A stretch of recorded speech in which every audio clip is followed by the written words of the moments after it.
नमस्कार, मैं हूं अमीश देवगन। क्या विरोध के नाम पर कुछ लोगों को देश में आग लगाने की खुली छूट दे दी जाए? क्या शांतिपूर्ण प्रदर्शन के नाम पर पुलिस वालों को पीटने की, सरकारी संपत्ति जलाने का खेल खेलने की आजादी दे दी जाए? ये जो सड़कों पर आजादी आजादी चिल्लाते हुए आग लगा रहे हैं, आखिर ये लोग कौन हैं? चेहरे पर नकाब पहनकर पत्थर बरसाने वाले ये लोग कौन हैं? और बड़ा सवाल यह है कि इनके पीछे आखिरकार कौन है? क्योंकि देश में नागरिकता कानून के खिलाफ आग लगाने वाले इन लोगों को यह तक पता नहीं है कि यह कानून है क्या, इसके प्रावधान क्या है, बस विरोध करना है।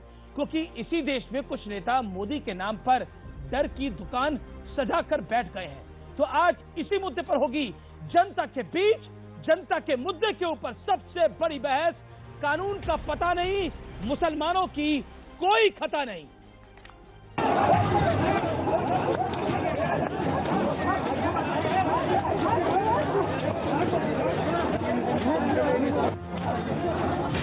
ये हिंसा किस नाम पर हो रही है? ये आगजनी किस नाम पर हो रही है? ये दंगे भड़काने की कोशिश क्यों की जा रही है? बसों में आग लगाई जा रही है, पुलिस पर वार किया जा रहा है।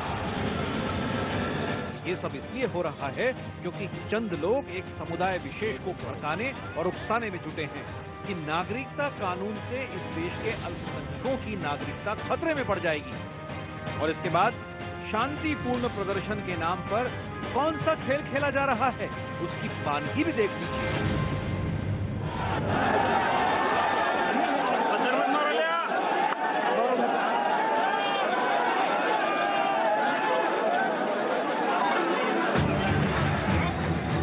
अब जरा ये भी देख लीजिए कि जिस कानून के नाम पर देश में आग लगाने की कोशिश हो रही है, उसके बारे में जानकारी कितनी है? CAA? हाँ, देखिए ये तो मुझे नहीं पता कि CAA क्या है, लेकिन इस टाइम पूरे देश में CAA घूम रहा है। ये क्या है ये CAA? ये है कि भैया सब एक वे होकर रह रहे हैं। और देश में अमन की धज्जियां उड़ाने वाले कथित शांतिपूर्ण प्रदर्शन के बीच जरा सियासत का खेल देख लीजिए। ऐसा कानून बना दिया गया है जो न सिर्फ मुसलमान बल्कि देश के हर नागरिक को इफेक्ट करने वाला है। इसको हम बार बार आपसे अपील कर रहे हैं कि सरकार जो कह रही है वो सच नहीं कह रही है। CAA को NRC से जोड़कर देखना बहुत जरूरी है। सवाल ये है कि क्या सियासी स्वार्थ के लिए कुछ लोग इस देश को अस्थिर करने की साजिश में जुटे हैं? क्या मोदी के विरोध में देश हित को ताक पर लगाया जाएगा? आज इसी पर होगी देश की सबसे बड़ी बहस। कानून का पता नहीं, मुसलमानों की खता नहीं। कानून का पता नहीं, हम ये लाइन क्यों कह रहे हैं? इसके पीछे एक खास वजह है। जिस NRC कानून को लेकर इतना हल्ला मचाया जा रहा है, वो बिल तो अभी संसद में आया ही नहीं है। इस बात का अंदाजा कैसे लगा लिया गया कि देश से मुसलमानों को बाहर कर दिया जाएगा। सिटीजनशिप कानून का विरोध करना है, कीजिए, ठीक है, आपका मौलिक अधिकार है, विरोध कर सकते हैं, लेकिन इस कानून में मुसलमानों का जिक्र तक नहीं है। तो फिर विरोध किस बात का? सोशल मीडिया पर तो कुछ लोग CAB के नाम पर ओला और उबर कैब का बॉयकॉट करने में लगे हुए हैं। उनकी दलील ये है कि कानून भी कैब है और ओला और उबर भी कैब है। अब आप समझ सकते हैं कि आखिर नागरिकता संशोधन कानून के नाम पर हो क्या रहा है। और मेरे साथ आज स्टूडियो में कई दानेश्वर लोग मौजूद हैं, कई दिग्गज लोग मौजूद हैं, लेकिन मैं पहले जनता जनार्दन के पास जाऊंगा। आप लोगों के लिए जोरदार तालियां। और मैं चाहता हूं कि आप लोग सबसे पहले इस चर्चा का बड़ा हिस्सा बने। मैं जानना चाहता हूं कि इस कानून के पक्ष में कौन है, सिटीजन अमेंडमेंट कानून के पक्ष में कौन है, और इस कानून के एक सेकेंड, इस कानून के विरोध में कौन है? आप लोग विरोध में, मैं आप ही से शुरू करता हूं। मैं आप लोगों से जानना चाहता हूं इस विरोध का कारण क्या है। खड़े होकर बोलिए, क्या नाम है आपका? मेरा नाम मोहम्मद अफजल आलम है, मैं जामिया से हूँ। जी मोहम्मद भाई, क्या कानून का विरोध क्यों है? विरोध इसलिए कि मुसलमानों को आप धर्म के आधार पर कैसे ला सकते हैं। सबसे मेरा सवाल यही है कि अगर आप ये बोल रहे हैं कि ये कानून क्या है? ये कानून क्या है? मैं ये आप इस कानून का विरोध कर रहे हैं, ये कानून है क्या? अफगानिस्तान, पाकिस्तान, बांग्लादेश से जो हिंदू हैं, मतलब मुसलमान छोड़ करके जितने भी सताए लोग हैं वो आएंगे इस देश में। आपका इस पर आपकी ठीक है, नागरिकता पे ठीक, कोई सवाल नहीं कोई है? सवाल नहीं, ठीक है। मैं लेकिन जब एनआरसी होगा तब पता चलेगा कि आपने कहा कि आपने चला दिया कि अमित शाह, एक सेकंड मेरी बात सुनिए, कि अभी पता नहीं कानून का एनआरसी। अमित शाह ने क्या कहा था बांग्लादेश, वहां बंगाल में क्या कहा था अमित शाह ने?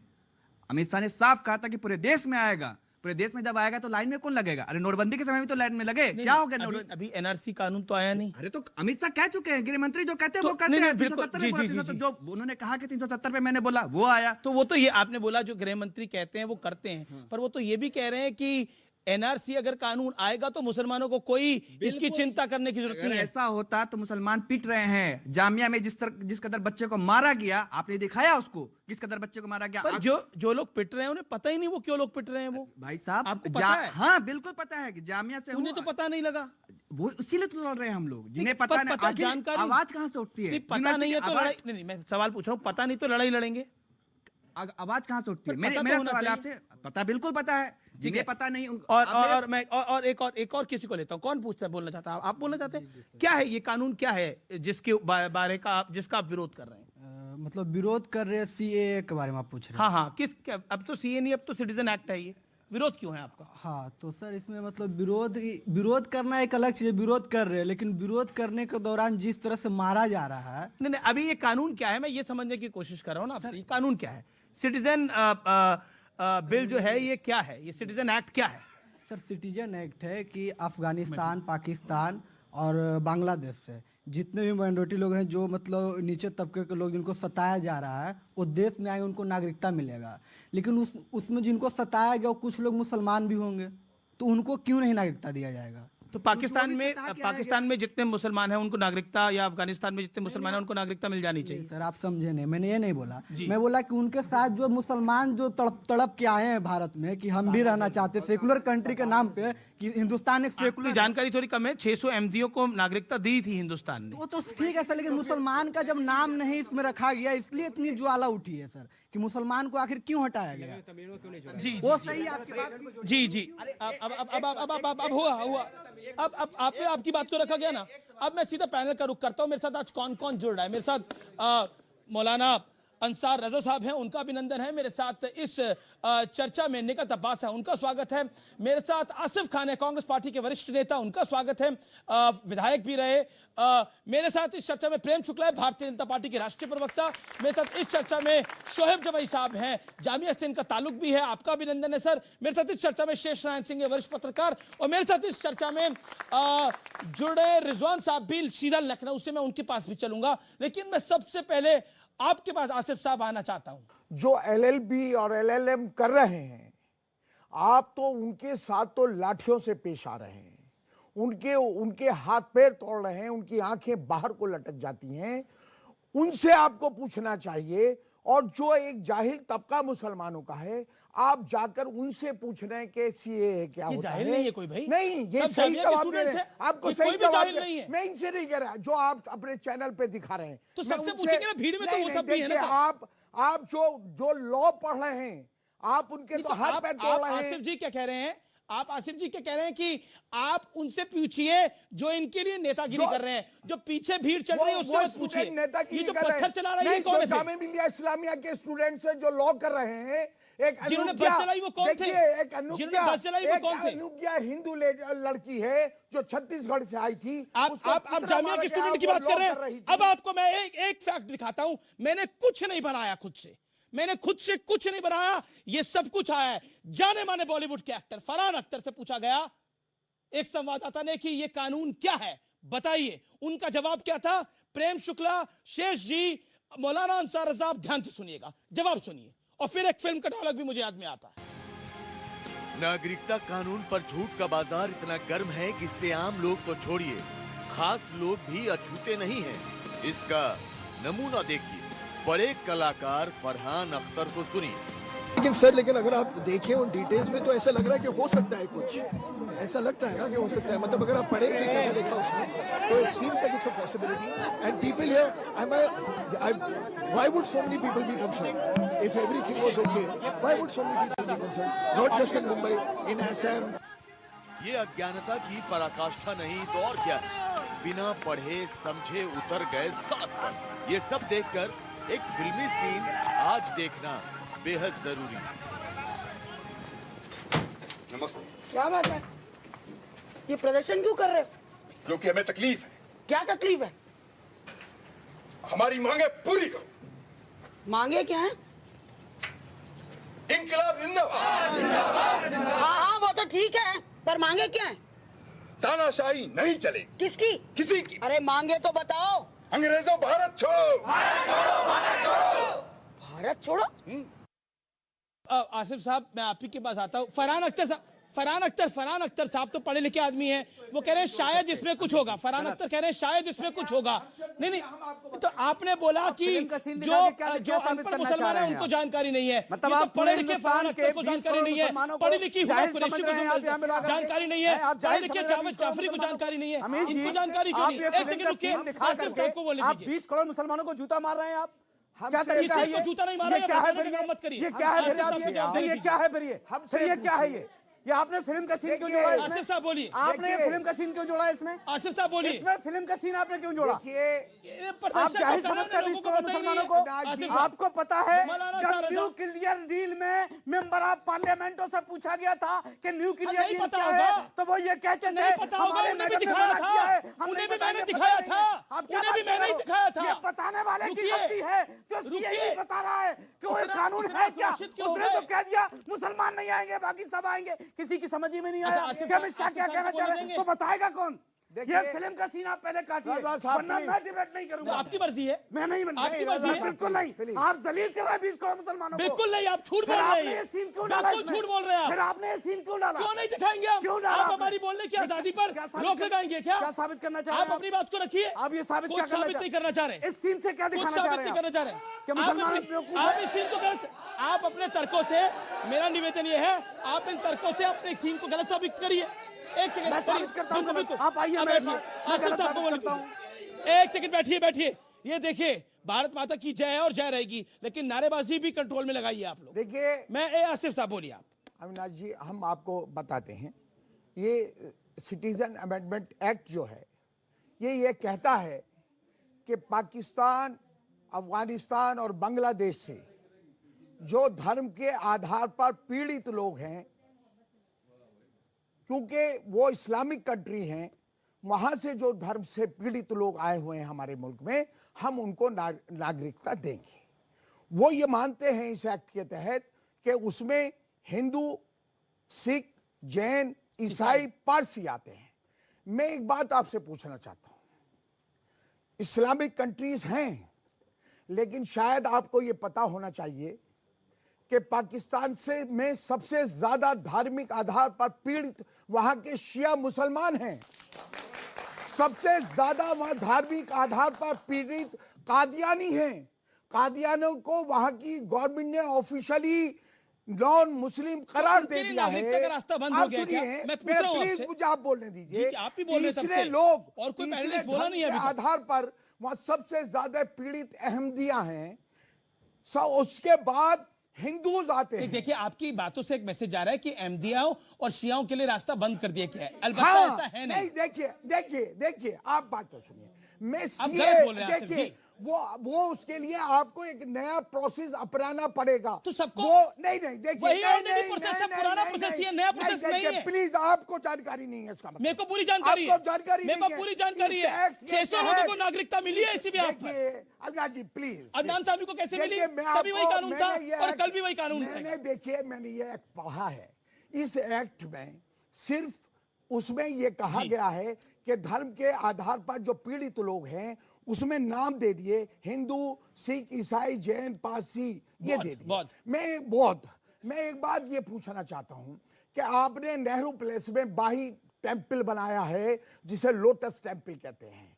ये बहाउल्लाह एक मुसलमान थे जिन्हें धर्म के आधार पर मुसलमानों ने पीड़ित करके वहां से निकाला।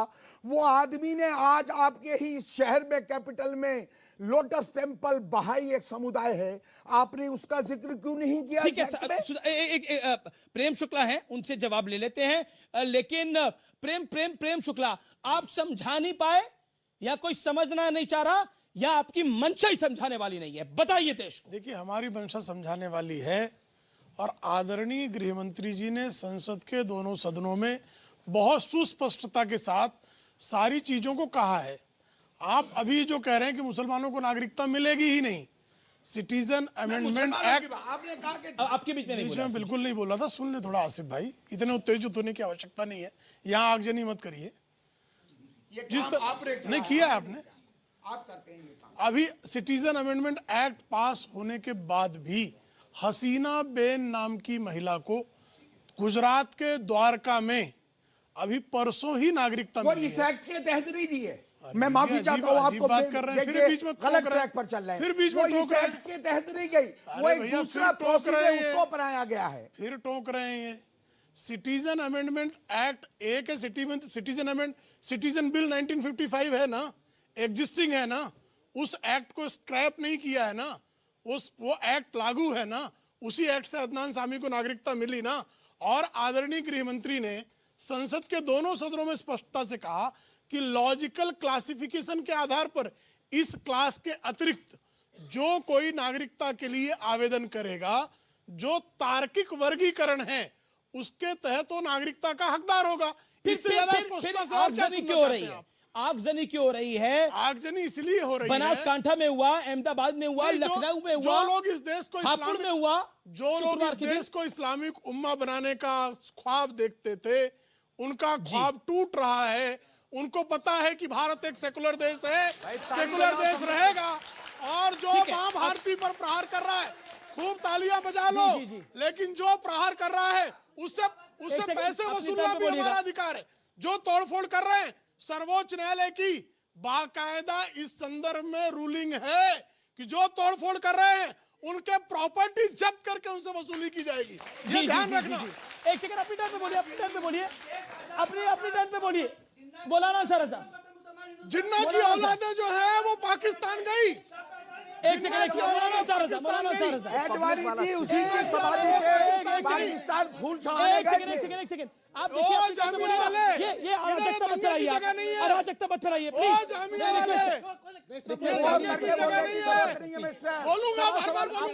ये गुंडागर्दी, ये लड़ाई गुंडागर्दी। आप इसको समझाइए, आपके साथ जो है इन्हें समझाइए। आप ये तरीका नहीं हो सकता। मैं भी हूँ और इस देश का नागरिक, मैं भी इस देश का नागरिक और रहूंगा। इस देश का नागरिक, मैं भी इस देश का नागरिक हूँ। अबे मत करना।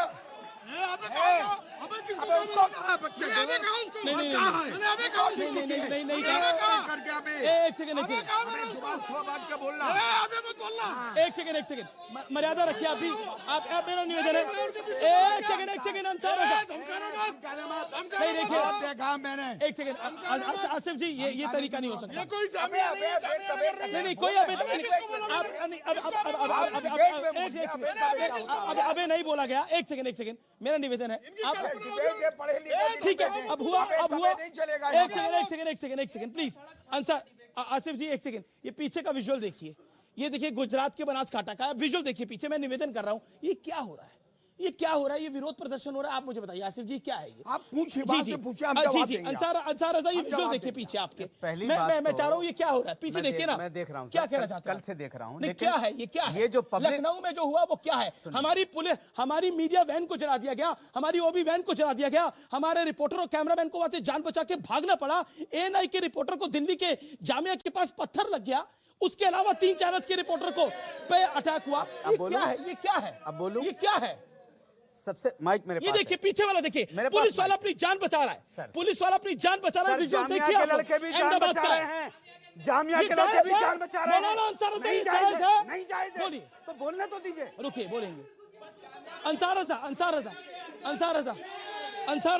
मैं आपके सवाल लूंगा सर, सवाल लूंगा। भाई देखिए, मैं आप सब लोगों से गुजारिश करूंगा मेरे भाइयों, ये डिबेट यहीं खत्म हो जाएगी और थोड़ी देर के बाद हम और प्रेम शुक्ला दोनों जाकर के कमरे में बैठ के चाय पियेंगे। इसलिए खुदा के वास्ते आप लोग कोई ऐसी बात आपस में मत पैदा कीजिए कि हिंदू मुसलमानों में कोई विवाद पैदा हो। बहुत बड़ी बात। आपको भारत माता के नारे लगाने, खूब नारे लगाइए, लेकिन जलाने के लिए मत लगाइए। बस ऐसे मत करो यार मेरे भाई। आप ऑडियंस से मुखातिब मत होइए, मुझसे मुखातिब होइए। पाकिस्तान से नहीं आए हैं, मुखातिब होइए, कोई ऑडियंस से मुखातिब नहीं होगा। बस अंसार मुझसे मुखातिब होइए। चीजें मत पैदा कीजिए। अब जब सवाल आप आए हैं ना, तो यहाँ पाकिस्तानियों की जगह नहीं है, बाहर निकल जाओ। यहाँ पाकिस्तानियों की जगह नहीं है, आप बाहर निकल जाओ। यहाँ पाकिस्तानियों की जगह नहीं है। आप और ये प्रताड़ित हिंदू है। एक पीछे आपने कैसे कह दिया? पीछे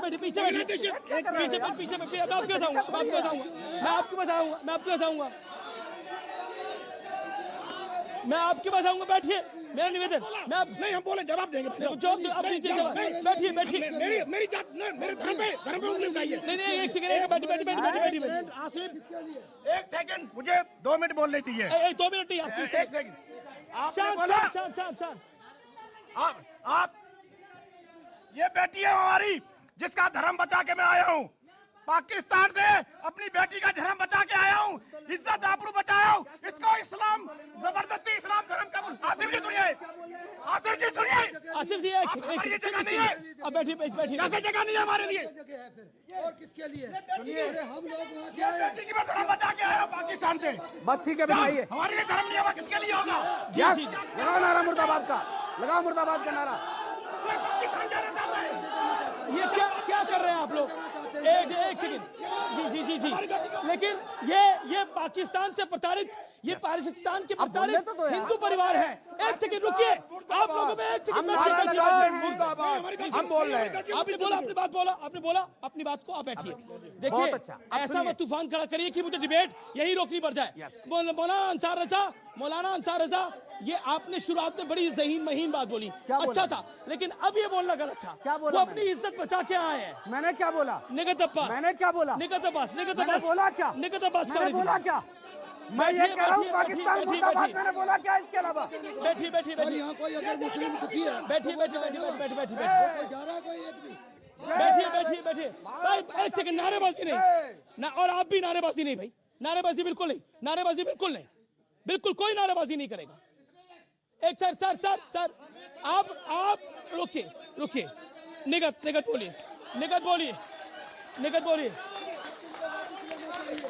निगत बोलिए। माफी मांगे। एक सेकंड, बैठिए। आपने अपनी बात को रख लिया, हो गया। निगत अब्बास। अमीश जी, आप सभी से निवेदन है, बात सुन लीजिए।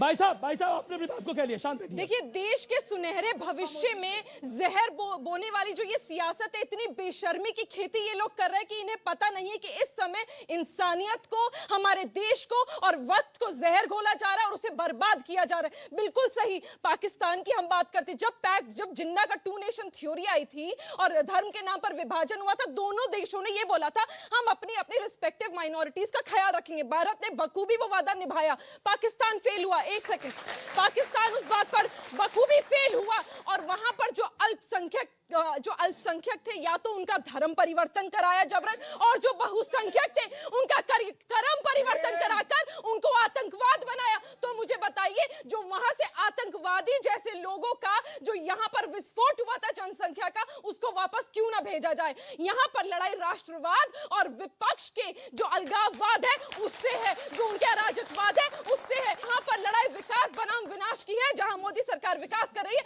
वहीं विपक्ष गाड़ियां जलाकर विनाश कर रही है। मुसलमान नहीं है, ये विपक्ष के खरीदे हुए नेता हैं। ये विपक्ष के खरीदे हुए मुसलमान नहीं है, ये विपक्ष है। जी शोएब जमई, मैं आपके पास आता हूं। 19 दिसंबर लूं, 15 दिसंबर लूं, 17 दिसंबर लूं, 20 दिसंबर लूं, कौन सी दिसंबर लूं? जिस दिन प्रदर्शन हुआ है उस दिन पुलिस वाले पिटे हैं। जिस दिन प्रदर्शन हुआ है उस दिन मीडिया वालों को पीटा गया है। और मैं पीछे आपके दृश्य क्या दिखाऊं, अगर आप पीछे मुड़ के देखेंगे तो सीना और दिल आपका भी फट जाएगा। अमीश जी, मीडिया वाले के ऊपर जहां भी हमला हुआ है और आपकी गाड़ी जो जलाई गई कल लखनऊ पे, मैंने कल भी आपकी डिबेट में इसकी कड़ी निंदा की। लेकिन अबेटमेंट का मतलब होता है कि छूट मिलना, ठीक है? ये 1955 सिटीजनशिप चार्टर्ड का ही जो है संशोधित वर्जन है, ठीक है? छूट मिलने का मतलब है कि हिंदू, जैन, सिख, पारसी, ईसाई सबको छूट मिली है, लेकिन मुसलमानों को छूट नहीं मिली। किस चीज से छूट नहीं मिली? ये तो ठीक है, आप शरणार्थी को लेकर के आएंगे, लेकिन जो ये CAA और NRC का जो कॉकटेल है ना, ये कहां खतरा पैदा करेगा कि जब NRC में नाम अमीश देवगन किसने बोला? बिल में लिखा कॉकटेल है। अभी सुन लीजिए, कोट करिए, सुन लीजिए पहले। नहीं, आपने सबका कहा ना कि किसी को नहीं आता। कॉकटेल मैं आपसे पूछता हूं, कॉकटेल कैसे? मैं आपसे कैसे बताइए कि एबेटमेंट का मतलब क्या होता है? बताइए। हवा में बात मत करिए, हवा में बात मत करिए। हवा में बात कर रहा हूं मैं, हवा में बात कर रहा हूं। तो फिर ये नहीं ना, किस सरकार के मंत्री ने कोट करा है, किस सरकारी संस्थान ने कोट करा है, बताइए। मैं बता रहा हूं। ये दोनों मिले हुए हैं आपस में, बताइए। मैं आपको बताता हूं कैसे कॉकटेल। ये बताइए, जो 13.5 लाख जी सर जो नॉन मुस्लिम जिनका नाम एनआरसी में नहीं आया आसाम में, उनके असम का एनआरसी किसके कहने पर हो रहा है? सुप्रीम कोर्ट के कहने पे। अरे सर आप सुनना नहीं चाहते? असम का एनआरसी सुप्रीम कोर्ट के कहने पर हो रहा है। दोनों अलग हैं, उनको ये बिल बचाएगा, उनको ये बिल बचाएगा, लेकिन 6.5 लाख जो मुस्लिम जो एनआरसी में नाम नहीं आया, उनको ये बिल नहीं बचाएगा। पूरे देश में ऐसा ही होगा कि अगर हिंदुओं का नाम एनआरसी में नहीं आया तो ये बिल बचाएगा। This is cover fire for them. लेकिन मुसलमानों का नाम एनआरसी में नहीं आया तो ये बिल नहीं बचाएगा। हमको नागरिकता साबित करने का बोझ होगा।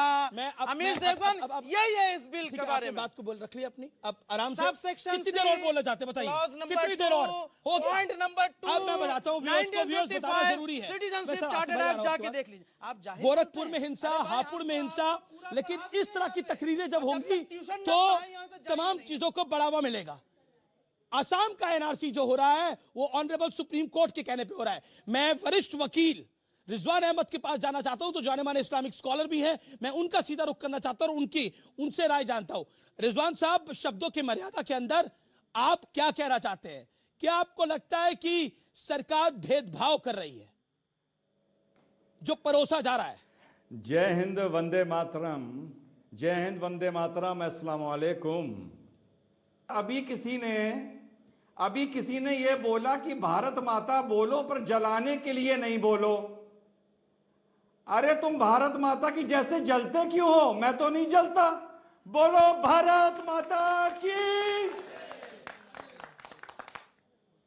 जी। अब मुद्दे पर आते हैं। जो लोग ये कह रहे हैं कि ये जो एक्ट है ये हिंदुओं के लिए है, उनसे मैं पूछता हूं फिर इसमें नेपाल के मदेशी हिंदू और बौद्ध क्यों नहीं है? इसमें श्रीलंका के हिंदू क्यों नहीं है जो तमिलनाडु में आके बस गए हैं? इसमें म्यांमार के हिंदू क्यों नहीं है? अगर ये हिंदुओं के लिए था तो इन तीनों देशों के हिंदू भी इसमें होने चाहिए थे। देश में जहर ना घोलो। अगर ज्ञान नहीं है, अगर अल्लाह ने इल्म नहीं दिया है, अगर पढ़े लिखे जाहिल हो तो अनपढ़ कौम को ना भड़काओ। शोएब जी भाई जवाब। ये मुकदमे झेलेंगे, जेल जाएंगे और तुम अपने घरों में बैठ के मौज करोगे। जी जी जी जी। किसको कह रहे हैं आप? ये बताइए, क्या सीएए और एनआरसी हिंदुस्तान के साथ पाकिस्तान ने और बांग्लादेश ने वादा खिलाफी की थी? हाँ जी, ये बताइए। हर हिंदू यहाँ पे हिंदुस्तान शरणार्थियों का विरोध कर रहा है। पाकिस्तान और मुझे ये बताइए कि सीएए एनआरसी के लिए कवर फायर है या नहीं है, सिर्फ मुसलमानों को छोड़ करके? पहले मुझे ये बताइए, इसका जवाब दीजिए कि सीएए और एनआरसी साथ मिलेंगे या नहीं मिलेंगे? सीएए लाया ही क्यों गया है? सिर्फ इसलिए कि एनआरसी में जिनके नाम नहीं आएंगे उसको कवर फायर मिलेगा, मुसलमानों को छोड़ करके। अगर मेरी बात गलत साबित करते तो मैं डिबेट छोड़ के चला जाऊंगा। ठीक है, जवाब। देश में आ रही है, तुम्हें ये कानून किसने बताया? तुमने कहां पढ़ा? तुम बताओ, तुमने कहां पढ़ा? हमने कहां पढ़ा? हमने पढ़ा लोकसभा में जो पास हुआ, कहां पढ़ा? सब सेक्शन सी देखिए, क्लॉज नंबर 2 देखिए, पॉइंट नंबर 2 देखिए। हमला नहीं करेंगे रिजवान साहब, रिजवान साहब किसी पे निजी हमला नहीं करेंगे। मैं वो अलाउ नहीं कर सकता। चाटुकारी मत कीजिए। देखिए ये सब भी नहीं बोलेंगे आप, ये सब भी नहीं बोलेंगे आप। ये Jamia Millia Islamia, Aligarh university, IIT Delhi, IIT Bombay, Banaras Hindu university, मैं मान नहीं सकता जामिया मिलिया के स्टूडेंट, आईआईटी के स्टूडेंट बसें फूकेंगे। मैं मान नहीं सकता पेट्रोल पंप फेंकेंगे। वो नहीं कर सकते, वो नहीं करेंगे, कभी नहीं करेंगे। ये बच्चे ऐसा नहीं कर सकते, ये कभी नहीं ऐसा कर सकते, ये कभी नहीं ऐसा कर सकते। भाइयों का जिन्होंने इस आंदोलन में हमारा साथ दिया है, इस आंदोलन में हमारा साथ दिया, अब बता दिया कि हम अभी आप बैठिए, ये तरीका नहीं होता। अब मैं रुक करता हूँ शेष जी का। शेष जी, मैं आपके पास आता हूँ। मैं आपसे हाथ जोड़ के कहता हूँ कि मैं है मेरे पास माइक जी, ये संजीदा बहस है जी, और इसमें हल्ला गुल्ला की स्पेस। एक सेकंड आप रुकेंगे? आप रुकेंगे नहीं तो मैं बोलूंगा नहीं। गांधी जी ने, सरदार ने, जवाहरलाल ने, इधर आओ बेटा, इस लड़की के ग्रैंडफादर को वचन दिया था कि जब तुमको लगेगा कि तुम गलत जगह फंस गई हो तो हम तुमको अपने यहाँ बुलाएंगे। इसका वचन दिया गया था, तो वो है, वो स्टैंड करता है। लेकिन असली बात जो अमीश है कि ये जो मुसलमान यहाँ खड़े हैं, जाओ बेटा तुम बैठो, इनके बुजुर्गों की हड्डियां यहाँ दफन हैं और ये हिंदुस्तान के शहरी हैं, ये कहीं नहीं जाने वाले। बिल्कुल सही बात है, इनको जाना चाहिए। और दूसरी बात ये है कि ये डिमांड करना सिटीजनशिप किसी रिफ्यूजी का राइट नहीं है, वो उस पर कंपल्सरी ग्राउंड पे पूरा अमेरिका में, ब्रिटेन में, फ्रांस में, हिंदुस्तान में भी होना चाहिए, वो सब सही है। मेरा ये कहना है कि अब आज जो स्थितियां हैं उसमें हम फेल हुए हैं, प्रेम फेल हुए हैं कि हमने एजुकेट नहीं किया है सबको प्रॉपरली कि भैया हम करने क्या जा रहे हैं। आप समझ रहे हैं? सिटीजनशिप का जहाँ तक मामला है, अब उसमें कागज ये दो, वहाँ पे जैसे 16 लाख जो काम हुआ गलत काम हो गया, वरना सिटीजनशिप सबकी सिटीजनशिप है। ये जो बैठे हैं, ये आसिफ साहब, ये पता नहीं कब से बुलंदशहर में इनका फैमिली रहती है, हमारी फैमिली रहती है, तो हमको कोई दिक्कत नहीं है उसमें, हमको प्रूफ पर वही कई लोग जो झूठ का बाजार चला रहे हैं, झूठ जो बोल रहे हैं और जो पत्थर फेंक रहे हैं, आप मीडिया की गाड़ियां चला रहे हैं, गाड़ियां इन लोगों को हर हाल में, जो योगी ने कहा, मैं योगी का सपोर्ट आमतौर पर नहीं करता, लेकिन कल जो उन्होंने कहा कि जिन लोगों ने आगजनी की है उनको हम पकड़ेंगे। सर, ये प्रदर्शनकारी नहीं है, जिन्होंने जामिया के अंदर बसें तोड़ी वो प्रदर्शनकारी नहीं थे, वो गुंडे थे। जिन्होंने लखनऊ में करा वो गुंडे थे, जिन्होंने बनासकांठा में करा वो गुंडे थे। मैं 20 बार हम लोग गिरफ्तार हुए हैं, एक मिनट, एक बार भी हमारे ऊपर लाठियां नहीं चली हैं, इसलिए कि हम जाते थे, अपना प्रोटेस्ट दर्ज कराया, रिकॉर्ड हुआ और कानून बदले, इसलिए खून खराबा अलाउ नहीं किया जा सकता। और ये जो बच्ची बैठी है, इसके ग्रैंडफादर को महात्मा गांधी ने किया था कि जब तुमको लगे कि गड़बड़ है तो हमारे ये जो मुसलमान हैं, ये सारे लोग नेशनलिस्ट मुसलमान हैं। आजादी की लड़ाई में जितना इनका योगदान है वो हमारे बराबर ही है। बिल्कुल। इसलिए, और सुनिए, 1857 की लड़ाई में माह रमजान लड़ाई हुई थी, यहाँ ध्यान से सुनना। और उसमें 1,29,000 सिपाहियों को अंग्रेजों ने पेड़ों से लटकाया था, जिसमें लाख के ऊपर मुसलमान थे। ये है, आपको बताता हूँ, आप लोग समझाने में असफल रहे, पीछे मुड़िए, थोड़ा पीछे मुड़िए। अब आप समझाने में असफल रहे, तभी ये घटना घटी है। देखिए आप पुलिस वालों को किस तरह से पत्थर मारे जा रहे हैं, ऐसा लग रहा है कि ये अहमदाबाद की घटना है। 19 दिसंबर हमने समझाने की पूरी कोशिश की और हमारी समझ बहुत स्पष्ट है। आदरणीय अमित शाह फिर झूठ का जाल कैसे फैल गया इतना? उसी का उत्तर दे रहा हूं। आदरणीय अमित शाह जी के समक्ष समाजवादी पार्टी के एक सांसद महोदय ने कहा कि ये मुसलमानों को क्या इस देश में नहीं रहने देंगे। आदरणीय अमित शाह जी का उत्तर था स्पष्ट कि आप चाहेंगे तो भी ऐसा नहीं होगा। इस देश की मिट्टी में मुसलमानों का भी उतना ही हक है जितना हिंदुओं का है, और उनकी भी कुर्बानियां, हमारी भी कुर्बानियां हैं। है किसके लिए ये बिल? ये बिल उसके लिए है, ये कानून उसके लिए बनाया गया है जिसके बारे में महात्मा गांधी ने जो वचन दिया था। और महात्मा गांधी जी 26 सितंबर 1947 को सिर्फ हिंदुओं और सिखों की बात करते हैं, हमने उसको और एक्सटेंड किया, ईसाइयों के लिए, पारसियों के लिए, बौद्धों को भी उसमें शामिल किया। आप कृपा करके मुझे बताइए, दूसरे सिर्फ एक मुसलमान वर्ड आप जो कह रहे हैं, आदरणीय मोदी जी ने झारखंड में चुनाव प्रचार में पूछा कि क्या सारे पाकिस्तान और बांग्लादेश को क्या भारत की नागरिकता दी जा सकती है? क्या आसिफ जी जवाब दीजिए। प्रधानमंत्री मोदी ने भी बोला क्या बांग्लादेश के सारे मुसलमान, पाकिस्तान के सारे मुसलमान और अफगानिस्तान के सारे मुसलमान को नागरिकता दे दी जाए इस देश में?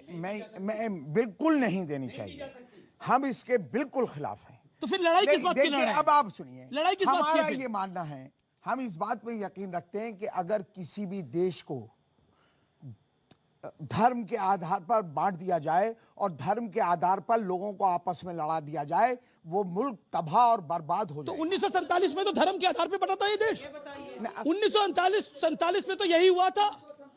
1947 में हिंदू मुसलमान हो गया था इस देश में। तो हम लोगों ने नहीं बांटा ना, जो लोगों ने बांटा वो पाकिस्तान चले गए। आप उनका दोष हम पे क्यों बट रहे हैं? हमने भारत से प्यार किया था ना। सर आप लोग, ये तरीका नहीं है। मैं आप लोगों से सांत्वना रखता हूं, लेकिन ये तरीका नहीं हो सकता एक सभ्य समाज का। आप पैनलिस्ट के बीच में नहीं बोलेंगे, आपकी बात आ चुकी है, ऐसा कोई नहीं करेगा। इधर से कोई बोले, उधर से कोई बोले, मैं ये अराजकता नहीं चला सकता। गांधी की थ्योरी को अपनाया जिन्ना की थ्योरी को ठोकर मारी है। हम इस हिंदुस्तान में इसलिए तो एक बात बताइए, हमने गांधी को अपनाया, जिन्ना को नहीं। तो गांधी की थ्योरी में जिन्ना को नहीं अपनाया, गांधी की थ्योरी में था पेट्रोल पंप चलाओ, हमने गांधी की थ्योरी में था पुलिस वालों को मारो। कौन कह रहा वो जायज नहीं है, लेकिन जामिया में घुस करके आप बच्चों को मार भी नहीं सकते।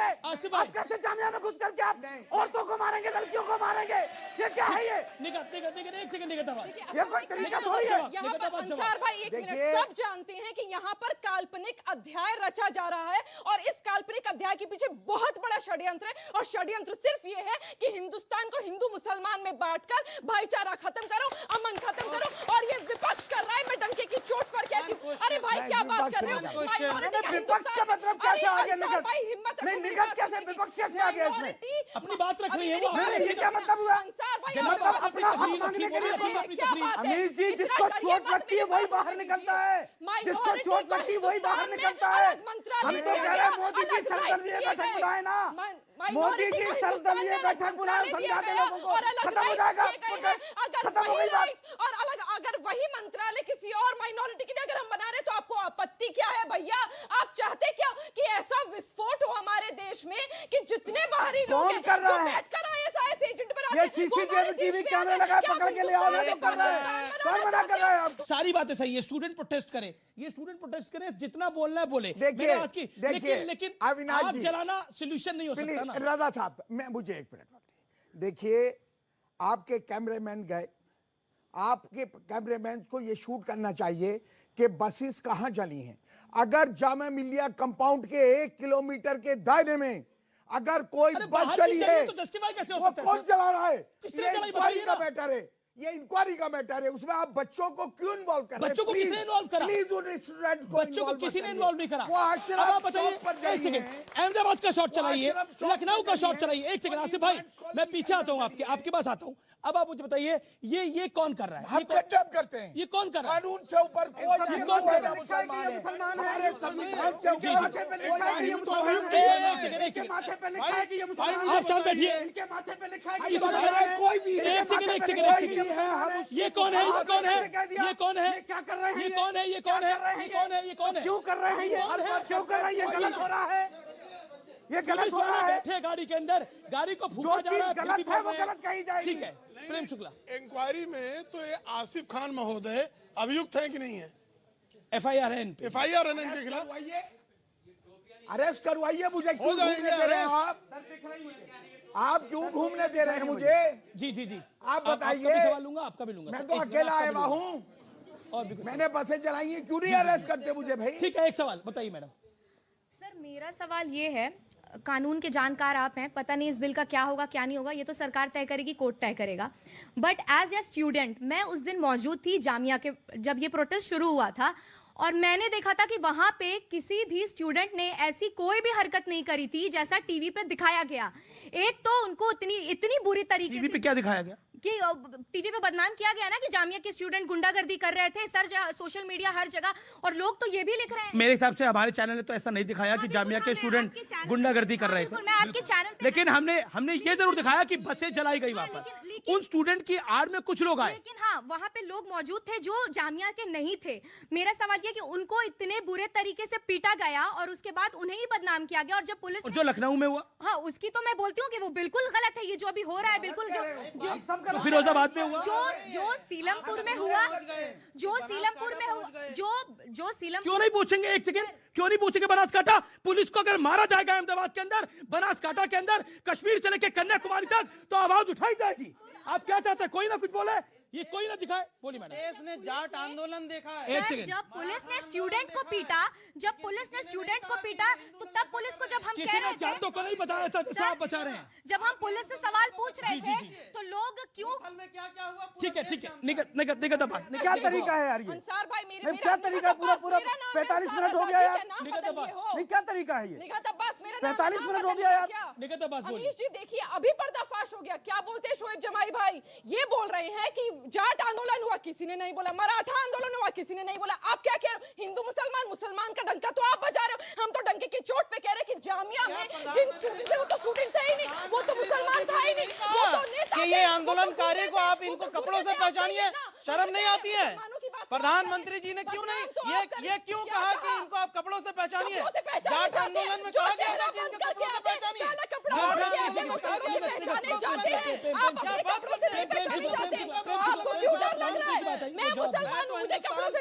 शुक्रगुजार हूँ हिंदू मुस्लिम सिख ईसाई दलित रिक्शा वाले अमीर सबने आंदोलन में साथ दिया है, प्रदर्शन किया है। ये सरकार के खिलाफ एनआरसी में अब की बार हम वहां आ जाएंगे अगर हमारा नंबर नहीं आया। नहीं कोई तरीका थोड़ी है यार, नहीं कोई तरीका थोड़ी है यार। प्रेम शुक्ला, देखिए धरती के लिए ध्वनि प्रदूषण ये बहुत खतरनाक है। ध्वनि प्रदूषण से कुछ हासिल नहीं होगा। ये शोभ भाई क्या करेंगे, आप आराम नहीं बोलते ना। आदरणीय प्रधानमंत्री जी ने कहा हाँ कपड़ों से लोग पहचाने जा सकते हैं। छात्र और गैर छात्र क्या कपड़े से नहीं पहचाने जा सकते? ये उसको मजाक पे ले क्यों जाते हैं? क्यों नहीं पहचाने जा सकते? छात्रों का लीजिए, छात्र भी जींस पैंट पहन के पहचाने जा सकते। अच्छा तो पहचाने के लिए पहचाने के लिए सुन लीजिए जरा इनको शांत कराइए, जरा इनको शांत कराइए, शांत कराइए। मेरा उत्तर तो पूरा होने दे। लगा के आई मेरा उत्तर पहचानिए तो कौन? मेरा उत्तर तो सुन लीजिए भाई। कुर्ता पैजामा मैं भी पहन के आया हूँ, कुर्ता पैजामा ये भी पहन के आए हैं। कैसे पहचानेंगे कपड़े पे से कि हिंदू है मुसलमान? प्रधानमंत्री जी ने क्यों कहा मैं हिंदू है मुसलमान कैसे? अरे इसलिए कहा छात्रों गैर छात्रों को पहचाना जा सकता है, लेकिन आपके दिमाग में गहरे सांप्रदायिकता घुली हुई है। इनके दिमाग में ये सांप्रदायिक उत्तर दिया सवाल। ये कोई सांप्रदायिक आप है, मैं नहीं हूं। आप बड़े हैं, आपको निजी आपको क्या ऐसा प्रॉब्लम फेस करना पड़ा है कि आप आके यहाँ पे प्रोटेस्ट कर रहे हैं? आपको पर्सनली क्या प्रॉब्लम फेस करना पड़ा? क्या प्रॉब्लम आप फेस कर रहे हैं? क्या नाम है आपका? मेरा नाम जारा है। ठीक है, तो एक सेकंड अंसार रजा जवाब देना चाहते हैं, शांत रहिए। अंसार रजा, आपको पर्सनली क्या दिक्कत हुई है? आपकी नागरिकता हिंदुस्तानी है कि नहीं है? बताइए बताइए। मैं बताता हूँ, है कि नहीं है अभी तक? आप लोग जरूर सुनिएगा। हाँ बताइए बताइए, हिंदुस्तानी है कि नहीं है नागरिकता? देश के प्रधानमंत्री जी माननीय सवाल का जवाब मोदी दीजिए जी, ना। सवाल का जवाब तकरीर नहीं है, अरे सवाल का जवाब दीजिए। सुन तो लो यार। जी जी जी, आधे घंटे में तो आए हो यार। नहीं हूँ मैं, आधे घंटे में तो आए हो, सुनो ना यार। बोलिए बोलिए। सुनो, मोदी जी और अमित शाह जी, मैं आप दोनों से रिक्वेस्ट करना चाहता हूँ, इस डिबेट को जरूर देखिएगा और मेरा ये शेर सुनिए कि दुनिया बहुत खराब है, शायद इसीलिए जो जल्दी आए वो जल्दी चले गए, और पैदा यही हुआ हूँ, मरूंगा यहीं पे मैं। वो और लोग थे जो कराची चले गए। हम ये भाषण दे रहे हैं, आपको कौन हटा रहा है? आपको कौन हटा रहा है? ये याद रखिएगा। क्या बाहर नहीं जाने वाले। सवाल नहीं था वो। नहीं आपको सवाल ही नहीं था। आप यहाँ भाषण दे रहे हो। आप मेरे सवाल का उत्तर दीजिए। आप मेरे सवाल का उत्तर दीजिए। मेरा सवाल वो नहीं था। चाहे कैब लाओ, उसी कैब में बिठाएंगे और रवाना कर देंगे। मेरा सवाल ये है कि उसी कैब में बिठा के भेज देंगे। प्रॉब्लम फेस करने को हो रहा है। देखिए एक सेकेंड, अंसार रजा आपने कोई नहीं भगा सकता हमें।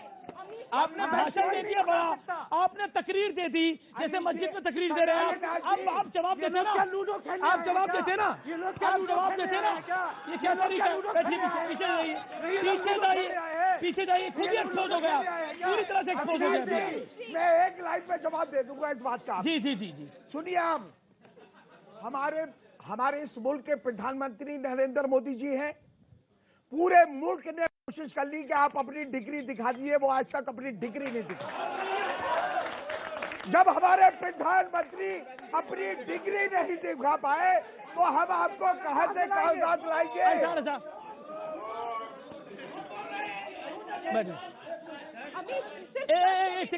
एक करके आप बताइए। एक बैठिए। अमीर सिर्फ एक लाइन आसिफ साहब, आपसे अभी तक आप जो इतनी तमाम बातें बोल रहे हैं, किसने कागजात मांगा आप पे? जो किसने कागजात मांगा आप पे? जो FIR हुई वो बात अलग है, लेकिन आपसे किसने कागजात मांगा अभी तक? बताइए। लोग कोर्ट में चले गए, किसने मांगा कागजात मांगा? किसने कागजात दिखा दे? किसने? मैं मांग रहा हूँ। ये डर मत दिखाइए, डराइए मत लोगों को। आसिफ साहब डराइए मत लोगों को, डराइए मत। डराने नहीं दूंगा मैं, अपने देश की जनता को डराने नहीं दूंगा। एक सेकंड, सवाल कुछ सवाल और। जी बेटा सवाल क्या? आपका भी सवाल लूंगा, कागज नहीं मांगे। आपका भी सवाल लूंगा। आपका हो गया। आसिफ साहब शांत। सवाल अपनी बात तो रखो। आसिफ सर, आपको मैं ये कहना चाहूंगा सर, अगर डिग्री से ही काबिलियत देखी जाती ना तो इस टाइम राहुल गांधी सबसे काबिल आदमी होते। तो डिग्री के हिसाब से किसी को जज करना फिलहाल बंद कीजिए। क्यों डिग्री दिखाई जाए? जी जी जी जी ठीक है ठीक है। अब बैठिए। सवाल सवाल सवाल सवाल सवाल सवाल सवाल सवाल आपका आप बैठिए नीचे, आप बैठिए नीचे, आप बैठिए नीचे। सवाल और किसका सवाल? आपका सवाल, इनका सवाल पूछिए, बोलिए सवाल। सर ये आर्टिकल 14 में जो राइट टू इक्वालिटी। एक सेकंड सवाल आर्टिकल 41 उनको पूछने दीजिए, पूछ लेंगे ना वो। आर्टिकल 14 जो है राइट टू इक्वालिटी है, उसमें जैसे बांग्लादेश हो गया, पाकिस्तान हो गया, अफगानिस्तान हो गया, उसमें सब धर्म को तो इंक्लूड किया गया लेकिन मुसलमान को इंक्लूड नहीं किया गया। आखिर क्यों? मैं भी ये भी पूछना चाहूंगा कि नेपाल में भी जो मधेसी उनको भी प्रताड़ना झेलना पड़ रहा है, उनको भी क्यों इंक्लूड नहीं किया गया? बस 3 कंट्री को क्यों इंक्लूड किया गया और कंट्री को भी इंक्लूड क्यों नहीं किया गया? मैं बिल्कुल आपका सवाल का जवाब ले लेते हैं, लेकिन जो एनआरसी अभी तक आई नहीं है उसके नियम बताए जा रहे हैं। हम आसाम को प्राइम फोकस बनाकर उसी के नियम बता रहे हैं। आसाम का जो एनआरसी है वो सुप्रीम कोर्ट के चलते हो रहा है, सुप्रीम कोर्ट के आदेश के चलते हो रहा है। अब आर्टिकल 14 की बात करेगी, आपसे नहीं करा गया ना, प्रेम शुक्ला से सवाल है तो जवाब ले लीजिए। देखिए इसका, हालांकि शेष नारायण जी इसका जवाब दे चुके हैं, फिर भी रिपीट कर दे रहा हूं मैं। आर्टिकल 14 भारत के नागरिकों के लिए लागू है। रिफ्यूजीज के लिए राइट टू इक्वलिटी नहीं, वो कंपैशनेट ग्राउंड पे दिया जाता है। तो ये रिफ्यूजीज को दिया जा रहा है जिनका धार्मिक उत्पीड़न हुआ है। ऐसे जो कभी अखंड भारत हुआ करता था, विभाजन के समय महात्मा गांधी ने, पंडित नेहरू ने, सरदार पटेल ने, भारत की सरकार ने एक संकल्प लिया था कि जब वहां सताए जाएंगे तो भारत में उनके लिए नागरिकता का प्रावधान होगा। इसलिए इस पे आर्टिकल 14 लागू नहीं होता। जी अब मैं सीधा रुख करता हूं रिजवान साहब का। रिजवान साहब, एक सवाल बार बार खड़ा हो रहा है कि वहां से हिंदुओं को, सिखों को नहीं आना चाहिए। वो पाकिस्तानी है, वो बांग्लादेशी है, वो अफगानिस्तान के हैं, वो नहीं आ सकते। नहीं ये बोला गया आपने बोला ना, आपने बोला बहस के अंदर, आपने बोला पाकिस्तानियों की कोई जगह नहीं है, तो फिर यही तो वजह है। ये बोला आपने ना, इन्होंने बोला, अंसार रजा ने बोला कि नहीं बोला? साफ शब्द में कहा था, बोला कि नहीं बोला? बोला। मेरा कहना है नरम निवेदन है, एक नरम निवेदन है। आपको क्या हुआ? दिक्कत हमें हिंदुओं का एरिया ना, मुसलमान हमारी इज्जत छीन रहे ना, तो आपके क्या हो रहा है? आप तो सब हम खेल के, हम अपनी इज्जत में क्या ले रही है? एक सेकंड, रो रही है। बोलो बेटा। हमें मुसलमान बनाया।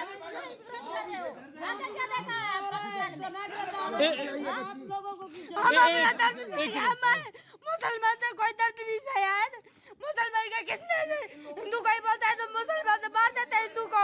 बिल्कुल लेना पड़ेगा सर, बिल्कुल लेना पड़ेगा। क्यों रहे हो फिर आप? बिल्कुल लेना पड़ेगा। अंसार रजा आपने बोला, आप चिल्ला क्यों रहे हो? कहां जाओगे?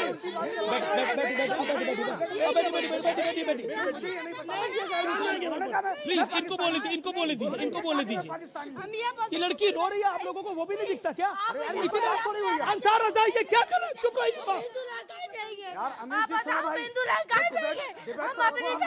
आपको जाना चाहिए।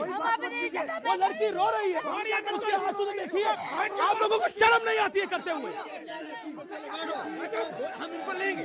आप बेटा बैठिए।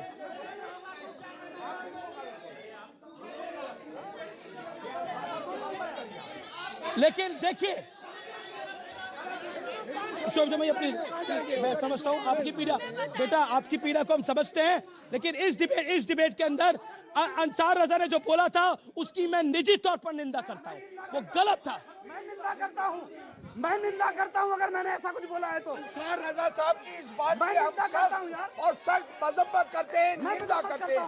ये हमारे भाई बोला, आपने बोली, वेलकम करते हैं। अच्छी बात आपने बोली।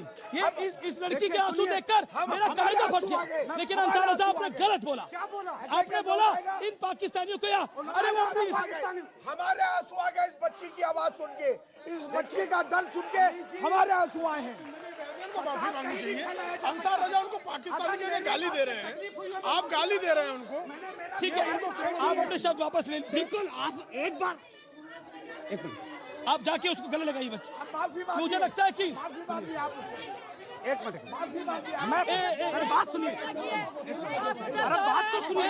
एक सेकंड देश में इंसानियत पहले है। अगर मेरी आपने बात बोली, बैठी अभी नहीं बोले,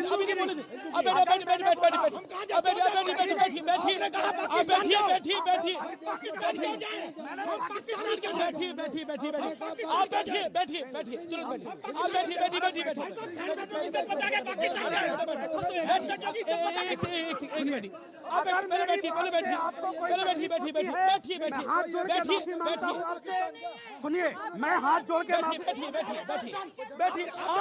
आप उधर जाइए, फिर मैं आपको करना पड़ेगा।